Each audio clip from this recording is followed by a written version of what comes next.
Halo, selamat berjumpa kembali dalam rancangan YouTube channel Kesehatan saya. Terima kasih kepada semua yang sentiasa menonton. Terima kasih juga kepada yang sudah subscribe. Oke, hari ini saya ingin berbicara lagi berkaitan dengan puasa ataupun fasting, ataupun lebih dikenali dalam bahasa perubatannya sebagai IF ataupun intermittent fasting. Intermittent fasting. Oke, ramai yang sudah melihat video saya sebelum ini ataupun posting dalam Facebook saya sebelum ini berkaitan dengan kebaikannya puasa itu, dan ramai yang ingin mau berpuasa tapi dia bilang dia tidak tahan, tidak dapat buatlah dokter. Baru berapa jam saya tidak makan minum sudah mau bergegar, sudah itu saya punya badan, saya punya tangan dan kepala tidak tahan lapar, dia bilang.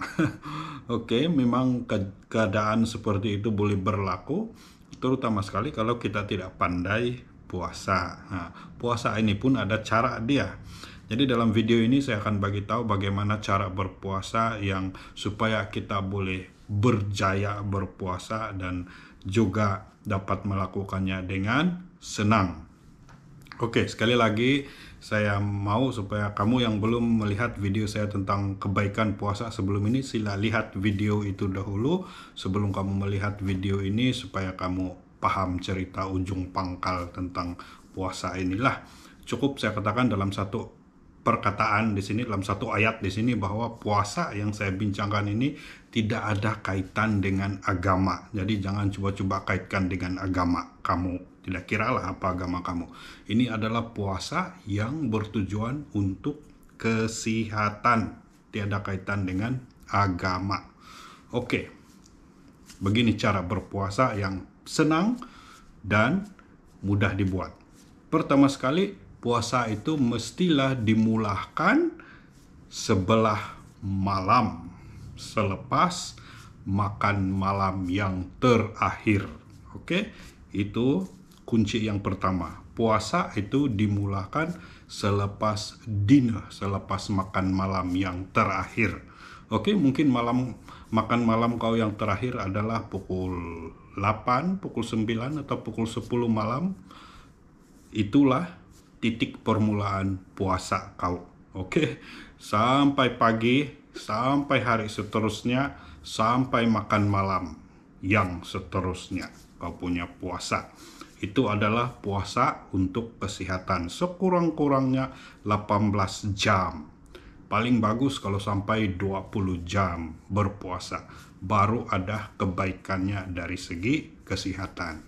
Oke, kalau baru 12 jam tidak payahlah kau sibuk untuk menunggu kebaikan kesehatan dia. Belum ada lagi tuh bosku. Sekurang-kurangnya 18, paling cantik 20 jam berpuasa. Kunci pertama, mesti mula selepas makan malam yang terakhir. Oke, ramai orang mau coba berpuasa selepas sarapan pagi. Kompom kau tidak akan berjaya. Kompom kau akan gagal berpuasa kalau kau coba-coba jadi hero mau puasa selepas sarapan pagi. Karena apa? Karena selepas kau sarapan pagi, hormon insulin kau akan naik. Hormon insulin ini dia akan bagi signal ke punya kepala otak sini supaya terus makan dan terus makan dan terus makan. Jadi lebih kurang 2-3 jam, 4 jam selepas kau sarapan, hormon insulin itu akan tumbuk-tumbuk sudah kepala kau. Dia bilang kau makanlah, kau makanlah, kau makanlah. Dia bilang jadi kau pun bergegar sudah mau pergi makan. Nah itu yang kau rasa itu masa kau badan kau bergegar. Karena hormon insulin itu sedang memberi message kepada semua sistem dalam badan bahwa kau kunun mau mati pingsan sudah kelaparan, jadi dia suruh kau bergegar mau pergi makan. Sebenarnya kalau kau tahan kau punya gegaran itu sampai berhenti sendiri kau udah mati juga. Tapi yalah, jangan menahan, buat cara yang betul, yaitu selepas makan malam. Karena semasa kita tidur sepanjang malam sampai pagi itu insulin pun tertidur. Jadi kau bangun pagi dia masih lagi tidur. Kalau kau tidak kasih bangun dia, kau tidak ambil sarapan, dia pun tidak akan bangun. Jadi kau akan lebih bertahan sepanjang hari karena tiada hormon insulin yang coba tumbuk-tumbuk kepala kau mau suruh kau makan. Oke, lepas itu ada orang bijak pandai bilang, Bukan sarapan itu makanan yang paling penting kah, dokter? Iyalah, dia penting kalau kau sehat. Kalau ke badan kau gemuk, kamu berusaha berpuasa kasih kurang berat badan, atau kalau ada penyakit-penyakit lain kamu berpuasa untuk kasih sehat tuh badan, sarapan itu tidak lagi penting. Karena badan kau yang gemuk, penyakit kau yang ada di dalam badan itu lebih bahaya daripada kau tidak sarapan. Oke, puasa itu lebih penting, lebih baik kebaikannya, lebih besar kebaikannya daripada yang kau sibuk mau sarapan pagi-pagi sedangkan badan sudah bulat menggelembung macam itu. Oke, sarapan itu adalah makanan yang sehat untuk orang yang sehat. Kalau badan kau tidak sehat, kau mau perlu kurangkan berat badan, sarapan itu mungkin satu makanan yang paling bahaya di dalam satu hari tersebut. Oke, kunci yang pertama, sarapan mestilah mula dari makan malam yang terakhir. Kunci yang kedua, mesti minum sepanjang masa sarapan. Minum air, sebanyak mana air kau minum tidak apa. Yang penting bukan air manis. Nah, mesti air tawar ataupun paling-paling teh kosong. Green tea kah, black tea kah, apa punya tea kah, sabah tea kah, semua oke. Yang penting tiada gula. Apalagi kalau susu, jangan sama sekali tambah susu. Biar dia air biasa saja atau teh kosong saja kamu minum sepanjang kamu berpuasa. Pengalaman saya sendiri, teh itu sangat bagus kita minum sepanjang berpuasa karena dia kasih mati itu rasa lapar. Dia kasih suppress kita punya selera makan, dia tekan, dia lindungi, dia hilangkan kita punya selera makan. Jadi minum teh sepanjang hari. Sepanjang hari sampai masa makan yang seterusnya, yaitu lebih kurang pukul 6 atau 7-8 malam seterusnya. Jadi kita sudah berpuasa paling kurang pun 20 jam dan cukup bagus untuk kebaikan. Seperti yang saya sudah terangkan dalam video yang lalu. Oke, itu kunci yang kedua. Mesti minum air sepanjang kita berpuasa. Barulah badan sehat dan puasa itu dapat kita harungi dengan lebih senang.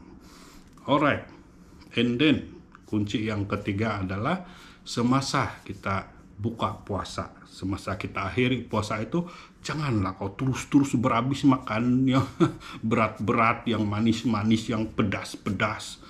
Semuanya mesti buka puasa dengan perlahan-lahan. Mula-mula makan makanan yang kita bilang natural, semula jadi.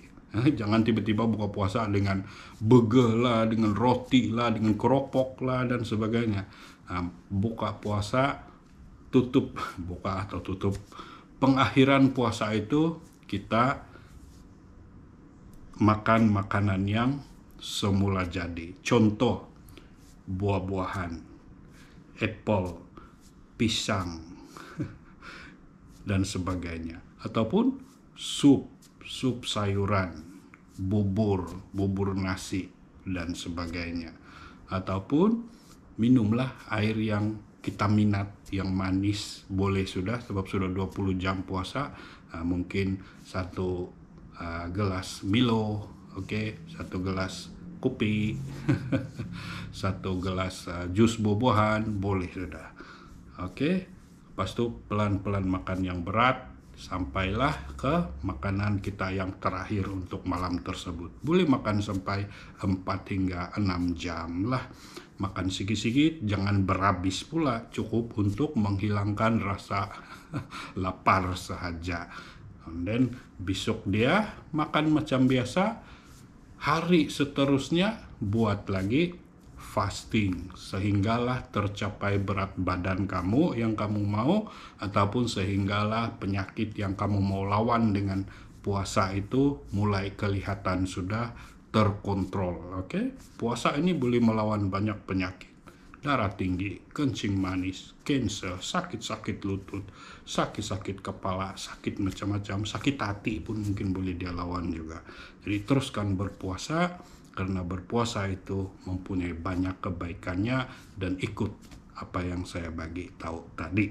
Yang pertama, puasa bermula dari makanan terakhir sebelah malam. Dan yang kedua, puasa mesti banyak minum air sepanjang masa berpuasa, sekurang-kurangnya 18 hingga 20 jam sehari. Dan bila buka puasa dengan makanan yang semula jadi. Sekian dan terima kasih.